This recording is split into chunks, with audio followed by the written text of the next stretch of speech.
Hello बच्चों।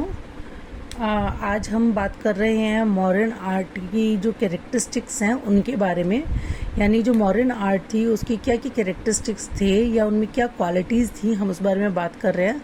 तो बहुत जल्दी से इसका रिव्यू लेते हैं कि जो मॉडर्न आर्ट थी वो 3 टाइप थी। यानी जो राजकला थी, यानी जो पैलेस वगैरह की आर्ट थी वो, प्लस वहाँ पे जो पिलर्स थे वो बहुत सारे बनाए गए, और तीसरी चीज़ जो बनाए गए वो थे मूर्तियाँ, जिसे हम कहते हैं स्टोन स्कल्पचर्स।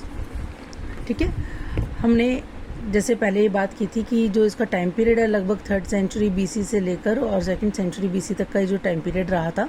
और इसका जो विस्तार था, विस्तार का मतलब है कि वो कहाँ तक फैला, तो उसकी जो एक्सपेंशन थी वो पूरे भारत में रही। और जो साउथ का पार्ट है वो भी इसमें कवर था।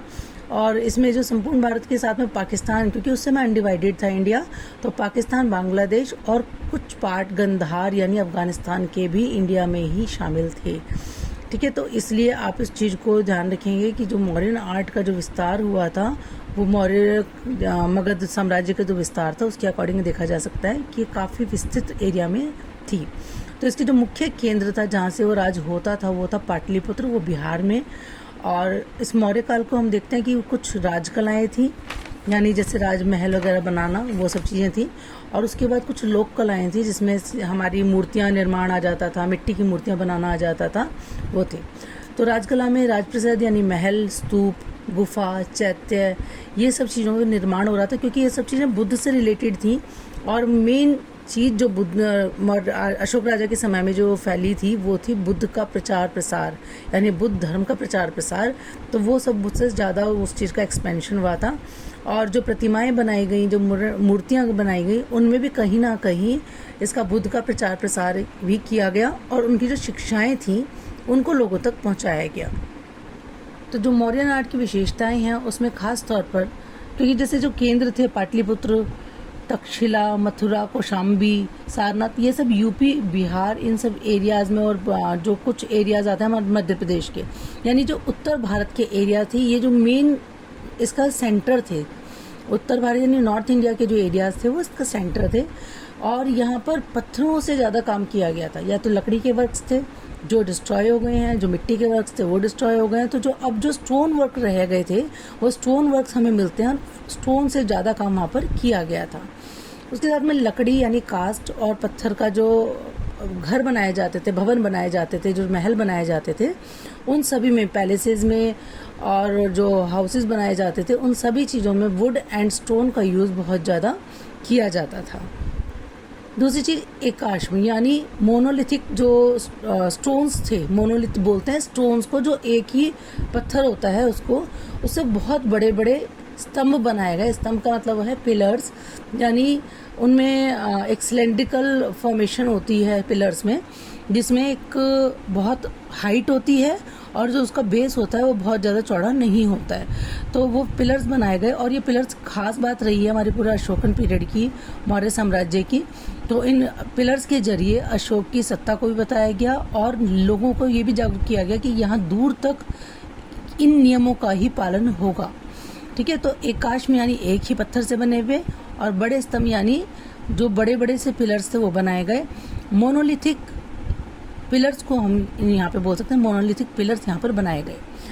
तो जो ये बनाए जाते थे मोनोलिथिक पिलर्स, ये जो रेड सैंडस्टोन आता है बेटा, जिसमें डॉट होते हैं, तो डॉटेड रेड सैंडस्टोन से बनाया जाता था। और जो चुनार का जो सैंडस्टोन आता था, चुनार है यूपी में, तो चुनार का जो सैंडस्टोन है उससे भी ये पिलर्स बनाए जाते थे। तो जितने भी स्कल्पचर बनाए गए हैं या पिलर्स बनाए गए हैं वो सैंडस्टोन का यूज़ किया गया है। 2 तरह के सैंडस्टोन, एक जिसमें स्पॉट्स होते थे, रेड स्पॉट्स, और एक होता था नॉर्मल स्टोन। तो यहाँ पर जो मूर्तियाँ मिलती हैं वो किसी मंदिरों में नहीं मिलती। हमने जैसे पिछले अभी बात करते हैं मंदिरों की, मूर्तियों की, उनकी, लेकिन यहाँ जो मूर्तियाँ मिलती हैं यहाँ पर फ्री मूर्तियाँ मिलती हैं, कोई मंदिरों में नहीं मिलती। जैसे जो मूर्तियाँ बनी हैं फीमेल की बनी है तो वो एक पूरी राउंड स्कल्पचर है जो चारों तरफ से घूम के देखा जा सकता है। ठीक है, इसी तरह से जो पिलर्स हैं वो किसी चीज़ का पार्ट नहीं है, वो अपने आप में बिल्कुल free sculpture kind of thing है। तो वहाँ पर वो जो इंस्टॉल किए गए हैं वो भी सिंगल पिलर्स इंस्टॉल किए गए हैं। उसके बाद आता है ओपदार पॉलिश, यानी एक शाइनी पॉलिश है। और उस पॉलिश के बारे में अभी भी सब लोग कंफ्यूज्ड हैं कि ये किस तरह की पॉलिश है, कि सब चीज़ें इस पॉलिश के जरिए बिल्कुल ऐसे लगती हैं कि वो कोई मेटल हो या वुड हो। जो पत्थर की मूर्तियाँ हैं वो पत्थर की मूर्तियों वाला इफेक्ट नहीं देती हैं, वो वुड का या मेटल का इफेक्ट वो देती हैं। तो इसे बोलते हैं ओपदार पॉलिश, यानी एक बहुत शाइनी पॉलिश है, एक डिफरेंट टाइप की पॉलिश है, जिसकी वजह से क्या हो रहा है कि जो हमारे जितने भी पिलर्स हैं और जितनी भी मूर्तियाँ हैं उनमें मेटालिक इफेक्ट हमारा क्रिएट होता हुआ दिखाई देता है। उसके बाद अगला पॉइंट आता है हमारा आदमकद यक्ष की प्रतिमाएं। जो प्रतिमाएं बनाई गई हैं, प्रतिमाएं यानी जो मूर्तियां बनाई गई हैं, उन मूर्तियों में ह्यूमन साइज, यानी अगर हमारा जो नॉर्मल साइज कितना होता है 5.5 या 6 फीट तक का हमारी एवरेज हाइट है, तो लगभग हमारी ही हाइट की 5 और 6 फीट हाइट की ये मूर्तियाँ इनमें बनाई गई हैं। और उनमें जो कोशिश की गई है कि काफ़ी रियलिस्टिक वे में वो मूर्तियों को बनाया जाए। तो यक्षी की जो प्रतिमा है वो आपको हमने क्लास में दिखाई थी, तो अभी इसके बाद भी एक बार दिखा दूंगी। तो यक्षी की प्रतिमा काफ़ी रियलिस्टिक बनाई गई है। जैसे ये जो प्रतिमा है ये है यक्षिणी की प्रतिमा। तो यक्षिणी के भी इसका नोज़ टूटा हुआ है और बाकी जो इसका फेस है इसे इंडियन स्कल्पचर्स की मोनालिसा के नाम से भी जाना जाता है। उसके बाद हमारा आ जाता है कि जो आदमकद यक्षिणी की प्रतिमाएं बनाई गई हैं वो एक नहीं कई प्रतिमाएं हमें देखने को मिलती हैं। और जो एनिमल्स बनाए गए हैं, ख़ास तौर पर जो 4 एनिमल्स का यूज़ किया गया है, घोड़ा है, ये घोड़ा, बैल और हाथी और शेर। घोड़ा, बैल, हाथी और शेर, इन 4 एनिमल्स का प्रयोग किया गया क्योंकि इनके चारों का ना एक वो है, कोई मीनिंग है। इनका मीनिंग क्या है कि शेर होता है वो पर्टिकुलर दिखाता है कि किसी भी व्यक्ति की शक्ति को दिखाता है।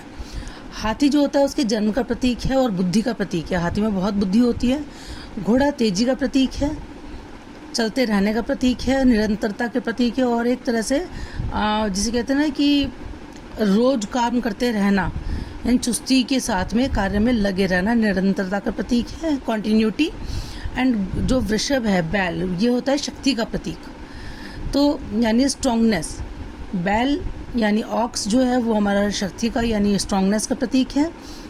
घोड़ा यानी जो हमारा हॉर्स है वो तेजी का, फुर्ती का और एक जिसे हम कहेंगे स्पीड, उसका प्रतीक हो गया। गज बुद्धि का, यानी हमारा जो मेमोरी है, जो हमारा ब्रेन है, यानी स्ट्रॉन्ग ब्रेन का प्रतीक है। और सिंह जो है पूरी तरह से शक्ति का प्रतीक उसको माना जाता है।